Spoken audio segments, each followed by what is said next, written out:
Salut à toi, bienvenue dans cette nouvelle capsule où on va voir comment pitcher son offre, donc présenter ton offre en français et qu'il faut prendre son temps pour bien comprendre avant de pitcher, hein. Pitcher, ça se mérite voilà, il y a une certaine manière de pitcher et on va voir ensemble cela aussi par rapport à la présentation de ton prix, hein. On peut le faire au début du pitch ou à la fin du pitch. Je te rappelle simplement ici les 6 étapes du pitch. La connexion, hein, qu'on a vu, le cadrage, la découverte, les domaines de vie, la projection et le coût de l'inaction et finalement le pitch, l'étape 6 dans laquelle on se trouve maintenant. Donc, on est sur la fin, donc le plus important, souvent les gens retiennent seulement ce qu'on dit à la fin voilà. Donc, c'est pour ça que c'est important, on prend son temps quand on pitch et avant le pitch, on peut raconter une histoire d'une personne que tu as pu aider en parlant des faits, des chiffres et des émotions. Je vous donnerai un exemple, comme ça permet d'ancrer et de détendre l'atmosphère et pas être seulement sur la thématique rationnelle et rentrer plutôt dans l'émotionnel. Donc, ici, comme exemple, je vais t'expliquer comment je fonctionne dans mon accompagnement. Est-ce que c'est OK pour toi? Donc, on pose une question, hein, on l'autorise, finalement, elle s'autorise elle-même à recevoir un pitch. Et donc, toi, de pouvoir présenter ton offre. Donc, juste avant que je t'explique comment je fonctionne, je vais te raconter l'histoire de Sandrine qui a beaucoup de similitudes avec ta situation. Elle est maman comme toi et a 2 enfants. J'ai pu l'accompagner et voilà. Donc, on raconte cette histoire et elle a trouvé un super alignement. Et donc, voilà. D'ailleurs, je pourrais te partager sa vidéo de témoignage. Bref, ça permet ici de détendre l'atmosphère, de prendre du recul et en fait, d'avoir une connexion différente et à ton prospect de se rendre compte que voilà, tu vas lui offrir une transformation. Donc, quand je dis pitcher se mérite, c'est simplement accordez-vous de la valeur, de la confiance en vous, en votre offre et en votre capacité à aider, hein. Si tu sens que tu ne peux pas aider la personne, ne la pitch pas et détache-toi de la vente. Pourquoi je dis ça? Parce qu'en fait, si la personne te dit non, que tu as la mauvaise personne en face de toi, ben, indirectement, ça va quand même t'affecter. Même si je te dis, voilà, détache-toi de la vente, tu n'es pas le produit, tu n'es pas ton service.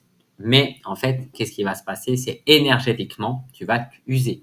Et c'est pour ça que c'est très important de bien sélectionner les gens et vaut mieux sursélectionner que d'avoir beaucoup de gens et finalement peu de résultats. Donc, concrètement, avec ce que tu me partages, je ne vais pas pouvoir t'aider, par exemple, si vous sentez que c'est pas la bonne personne qui doit être pitchée. Donc, ici, on va voir simplement des options de structure de pitch, hein, pour amener de la clarté pour soi et pour son client. Donc, il y a l'option 1 qui est la confiance en soi, ton estime de soi et pour aller chercher cette meilleure vie, hein. C'est un accompagnement, hein, je prends un exemple du quoi parce qu'il y a le modèle du pitch peut être le quoi et le comment. Et donc ici, le comment, ça sera par exemple la partie logistique, c'est 12 séances avec un groupe WhatsApp. Il y a une deuxième option que j'ai pris comme exemple, hein. Le quoi, c'est l'expertise. Tu peux le sous-catégoriser en 3 étapes. On va travailler sur ton être extérieur et sur tes émotions, par exemple.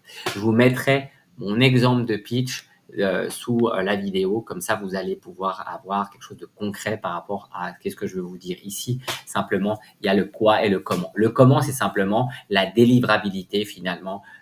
Qu'est-ce que vous amenez dans votre accompagnement en termes de logistique. Maintenant, par rapport à la présentation du prix, parce que ça, j'ai souvent la question, est-ce que je présente le prix avant, après, dans mon pitch? Qu'est-ce que tu recommandes? Alors ici, je vous ai fait un peu un avantage accompagnement. Donc, il n'y a pas de science exacte pour annoncer le prix. Chacun doit trouver où est-ce que c'est le mieux de l'annoncer, hein. On peut aussi varier parfois, même au milieu ou à la fin. Donc, l'avantage de l'annoncer au début, ça permet de ne pas avoir d'appréhension sur le prix. Pour toi, qui va l'annoncer, si tu éprouves une difficulté à l'annoncer le prix, moment redouté alors que cela ne demande pas d'effort, hein. Donc, faut être vraiment à l'aise de poser son prix comme la la boulangère, pardon, qui donne son prix pour son croissant. Donc, c'est 2 euros. Voilà, vous c'est exactement la même chose. C'est 1500 euros, 2500 euros, 4000 euros. C'est mon accompagnement. L'inconvénient, c'est que les personnes peuvent rester bloquées sur ton prix dès le début de l'appel et ne pas être concentrées sur ce que tu vas dire durant ta présentation. Donc voilà, choisis toi, tu peux tenter différentes options. Il n'y a pas de faux ou vrai, c'est simplement de la pratique.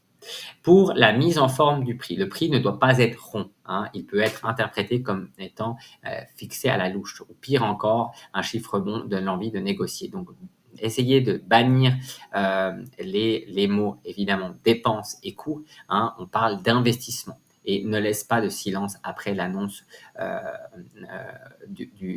ne laissez pas de silence après l'annonce du prix. Alors ici, je dirais plutôt laisser un silence. Je pense qu'il y a une erreur de frappe. Justement, moi, je laisserai le silence, en tout cas, de mon point de vue. C'est vous annoncer le prix et vous regardez la réaction de votre interlocuteur. Là, l'idée, c'est justement pas de parler.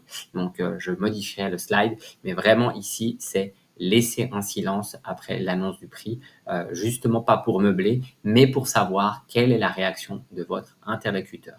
Donc, vous voyez, j'ai même des erreurs dans mes slides, mais ça ne va pas m'empêcher de vous transmettre cette information. Simplement, l'information, je la trouve de qualité, mais effectivement, il y a cette erreur glissée dans le slide que je m'en suis aperçu seulement maintenant. Et donc ici, ce qu'on peut proposer en fait à la fin, c'est je te remercie de m'avoir partagé ces informations. Concrètement, avec ce que tu m'as partagé, je vais pouvoir t'aider à travers mon accompagnant. Est-ce que tu me permets de t'expliquer comment je fonctionne? Donc là, de nouveau, on demande l'autorisation.